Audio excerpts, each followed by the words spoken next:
السلام عليكم ورحمة الله وبركاته. ازيكم عاملين ايه؟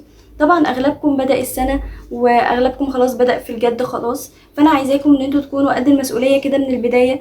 حط حلمك قدامك وركز عليه، ابعد عن اي مشتتات، وفر لنفسك الجو الهادي اللي يخليك قادر تذاكر بتركيز. استعين بالله، حط حلمك قدامك، حط فرحتك وفرحة اهلك يوم النتيجة قدامك. كل الحاجات دي هي الحاجات اللي هتكون حوافز ليك على مدار السنة. يعني انت من غيرهم مش هتقدر ان انت تكمل السنة، طاقتك هتقل، مش هيبقى عندك حافز ان انت تكمل. فالحاجات دي هي اللي لو حطيتها قدامك هتبقى الحافز بتاعك طول السنة. مهما تقع ومهما تلاقي عندك صعوبات طول السنة، مهما تلاقي فيها عقبات حواليك، هي الحاجات دي اللي هتقومك، هي الحاجات دي اللي هتخليك ماشي في طريقك للآخر، هي الحاجات دي اللي هتخليك تكمل السنة لآخرها. ان شاء الله في الفيديو ده هنبدأ نتكلم عن المدرسين، والنهاردة هنتكلم عن مدرسين الفيزياء.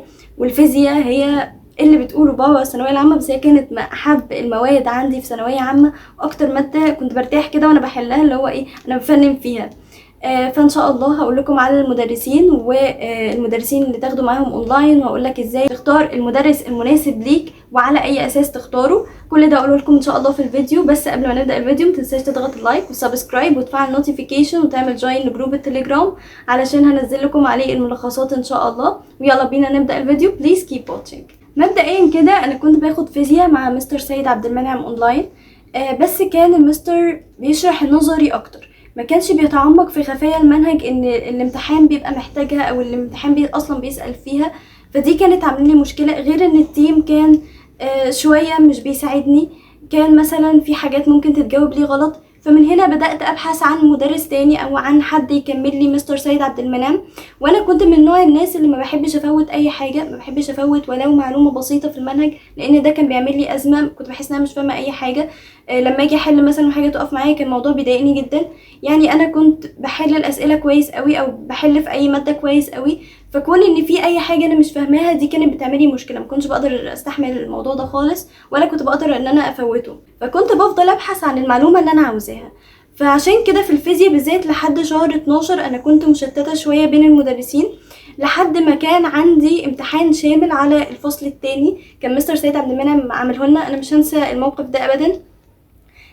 انا كنت واخده نفسي او واخده عهد على نفسي ان انا هقفل الامتحان ده. يعني الفصل الاول كان برضو علينا شامل، كنت تقريبا ناقصه درجه، فانا ما كنتش بحب ان انا انقص بصراحه. يعني كان عندي حاجه كده جوايا بتقولي لا مفيش نقص. فجيت في الفصل التاني قلت لا ان شاء الله هقفله وهشتغل على نفسي فيه، مع اني كان عندي مشكله كبيره في الفصل التاني. فمن هنا بدات ادور على قنوات على اليوتيوب. لقيت قناه دكتور كرولوس. دكتور كرولوس لقيته حل الكتاب الامتحان بطريقه حلوه جدا. مشيت في الفصل الثاني مع دكتور كرولوس ان انا بحل كتاب الامتحان معاه من اول سؤال في الفصل الثاني لاخر سؤال، فلقيت ان هو فارق معايا جدا في الشرح وفارق معايا في الحل، بيسهل لي المعلومه بطريقه جميله جدا. بيحفظك كده القوانين وانت بتحل، بيقول الطريقه المبسطه والسهله اللي انت تحل بيها، بيعلمك ازاي تفكر في السؤال. ودي كانت حاجه ناقصاني برضو عند مستر سيد عبد المنعم، ما كانش بيحل معانا، يعني ما كانش بيحل بطريقه كافيه تخلينا نتعلم ازاي نفكر في السؤال صح. فمستر او دكتور كرولوس فعلا فرق معايا في الموضوع ده جدا، حسسني ان انا الفيزياء دي، يعني انا اصلا كنت بحب الفيزياء، فلما كان عندي مشكله فيها كنت حاسه ان انا لا كرهت الفيزياء، مش قادره اذاكرها وما اعرفش ايه. بس دايما ما كنتش بستسلم، يعني كنت ببحث وبدور اكتر. ففعلا دكتور كرولوس فرق معايا في الموضوع ده جدا، سهلي الموضوع جدا. كمان دكتور كرولوس كان عنده جروب على الفيسبوك، كان بينزل عليه دايما تحديات ودايما اسئله ودايما حاجات مختلفه، فالحاجات دي كانت بتشجعني ان انا اكمل، كانت بتشجعني ان انا لا احل. يعني انا كنت بخاف قوي في بدايه الفيزياء من ان انا احل، او بخاف ان انا اغلط كتير. ففعلا دكتور كرولوس كان بيتعامل بطريقه تخليك انت اللي حابب تحل، وانت اللي حابب تدور على اسئله اكتر وتحل افكار عليا اكتر، علشان ان انت تبدا توسع مداركك اكتر. غير كده ان انا زي ما قلت لكم كان عنده جروب اسئله على الفيسبوك، فكان التيم بتاعه متعاون جدا وكان كويس جدا. بس انا الحقيقه ما خدتش مع دكتور كرولوس اونلاين، او ما خدتش منصه. يعني انا كنت متابعاه بس يوتيوب. هتسالوني ليه؟ هقول لكم علشان انا يعني كنت شايفه ان مستر سيد عبد المنعم مذكراته كويسه جدا، الاسئله بتاعته كويسه قوي، بس كان عنده حاجات ناقصه انا محتاجه حد يكملها لي. فكان مكمل لي ده فيديوهات دكتور كرولوس اللي موجوده على اليوتيوب، فعلشان كده قلت مش مستاهله ان انا اشترك مع مدرس تاني منصه. بس انا طبعا برشح وبقوه دكتور كرولوس لو انت هتعتمد عليه بشكل اساسي. هو الصراحه دكتور او مدرس يعتمد عليه في الفيزياء بشكل كامل جدا. مش هيخليك ان انت محتاج حاجه اصلا، هيعلمك ازاي تحل، هيعلمك الافكار، هو واخدها بنقط الافكار. اقول لك كل فصل افكاره ايه، هقول لك ازاي تحلها، هقول لك ازاي ممكن تيجي في الامتحان. فبجد هو مش محتاج حاجه معاه او مش محتاج حد تاني معاه، هو كان كافي جدا وكويس جدا. حتى فيديوهاته اللي على اليوتيوب كانت كويسه جدا. تاني حد طبعا جربته على اليوتيوب وكان من اول المدرسين اللي انا جربتهم من اول السنه هو مستر عبد المعبود. مستر عبد المعبود من المدرسين الكويسه جدا جدا جدا في الفيزياء والمتمكن جدا من مادته. بس اللي لاحظته من تجربتي في مستر عبد المعبود ان هو محتاج حد يكون دماغه عاليه قوي من بدايه السنه. يعني مش حد مثلا كاره الفيزياء ومحتاج ان حد يبسط له المعلومه، حد يسهل له المعلومه، لا هو عايز حد دماغه عاليه من بدايه السنه. حد يكون متمكن جدا من الفيزياء بيحبها اصلا علشان ما يملش معاه في الحصه مثلا.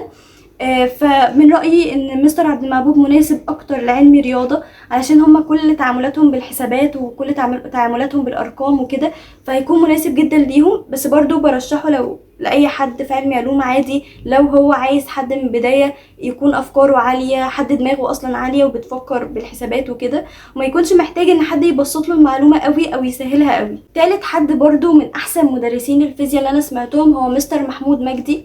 مستر محمود مجدي هو مدرس كويس جدا في مادته، ممتاز جدا في افكاره، ممتاز في حله في اسئلته، خاصة في الكتاب بتاعه كويس جدا. بس هو بيكون سرد اكتر ما هو تبسيط، يعني شرحه بيكون سرد اكتر ما هو تبسيط.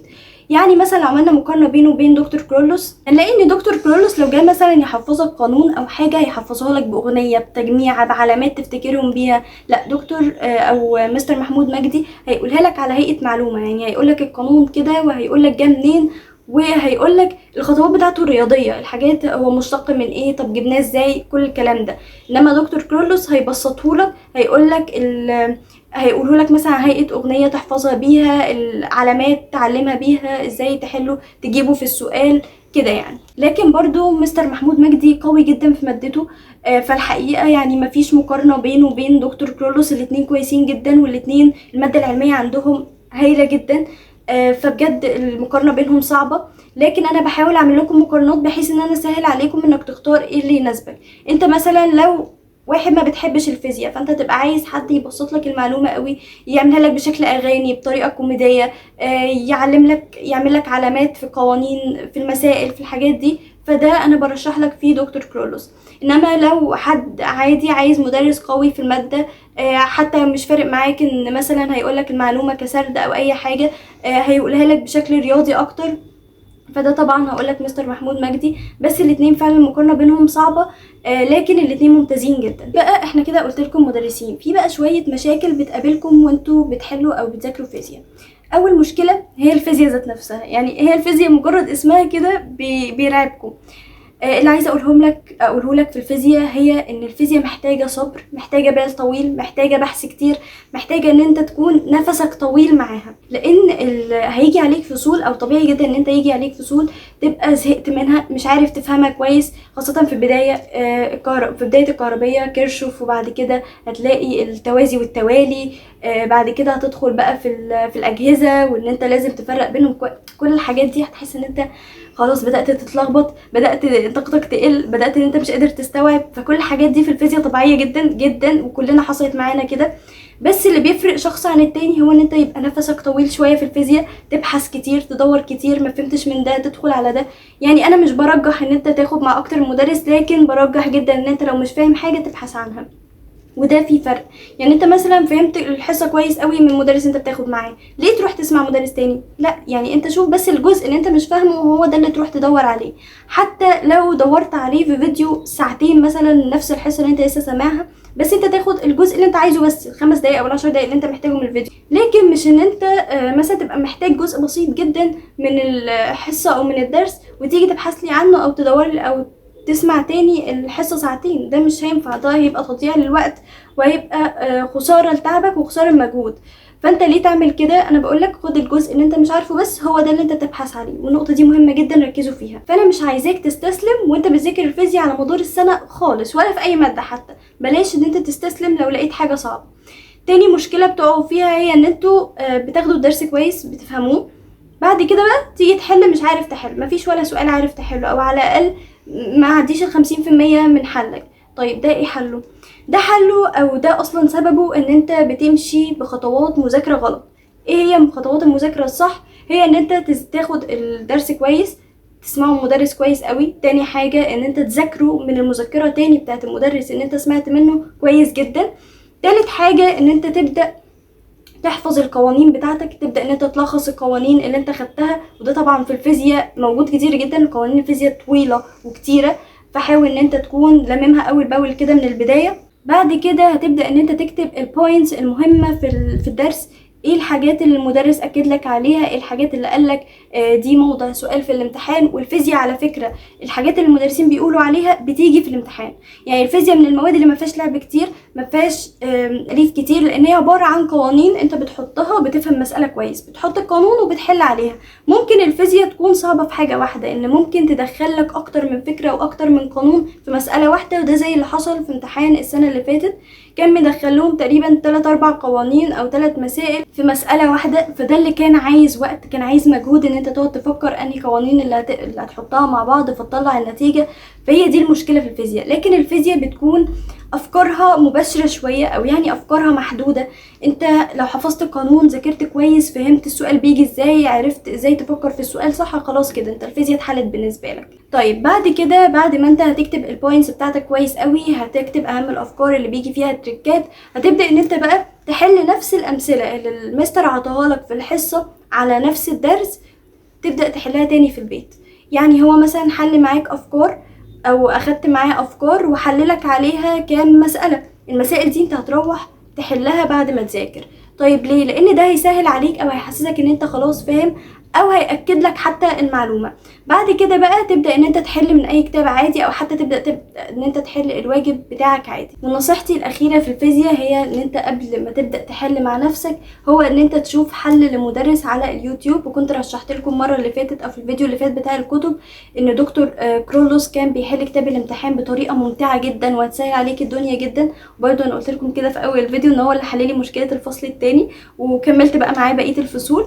ففعلا الموضوع ده هيفيدكم جدا ان انت تسمع شرح او حل لمدرس قبل ما تبدا ان انت تحل مع نفسك. بس كده، ده كان فيديو النهارده. حبيت ان انا افيدكم بطريقه مذاكرتي للفيزياء، واقول لكم ان هي فعلا سهله، وان انا كنت من اكتر الناس اللي بحب الفيزياء جدا.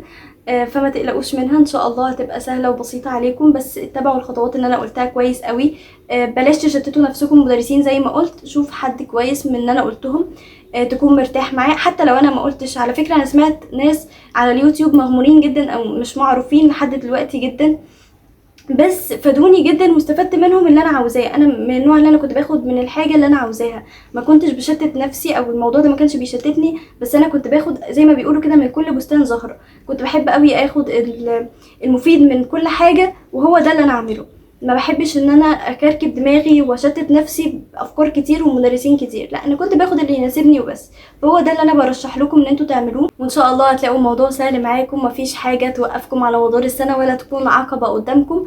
اتبعوا بس اللي انا قلته، حاولوا ان انتوا تستفادوا من كل حاجه قلتها في الفيديو ده، لان فعلا دي خلاصه تجربتي او خلاصه الخلاصه كمان. يعني انا بقول لكم حاجات على مدار سنه انا فضلت عندي مشكله فيها، وفضلت ادور فيها وابحث فيها لحد ما قلت لكم على خلاصه كل الكلام، او خلاصه سنه كامله في تقريبا 7 دقايق 6 دقايق. ففعلا ده اللي هيفيدكم، وده اللي انتوا حاولوا ان انتوا تعملوه، وربنا يوفقكم جميعا يا رب.